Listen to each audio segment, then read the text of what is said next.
It was a triumphant night for Anthony Albanese and his centre-left Labor Party on Saturday.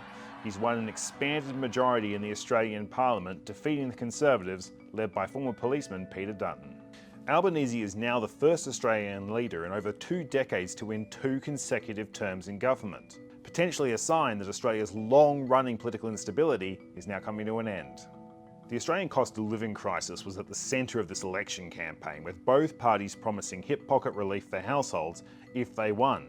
Now Albanese has to make good on his promises, all while dealing with the global instability from US President Donald Trump's tariff wars.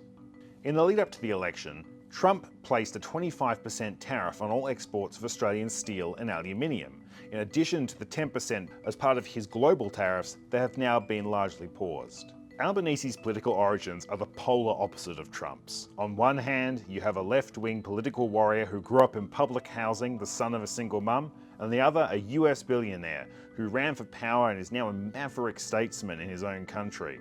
But following his first call with the Australian Prime Minister, Trump described Albanese as a very fine man. It's the beginning of a budding friendship, one that Albanese will have to build on if he hopes to push Australia's national interest. On that note, one of Albanese's major accomplishments in his first time in office was stabilising the relationship with China. China's our major trading partner. 1 in 4 Australian jobs depends upon trade. At home, Albanese finishes the 2025 election campaign a Labor hero.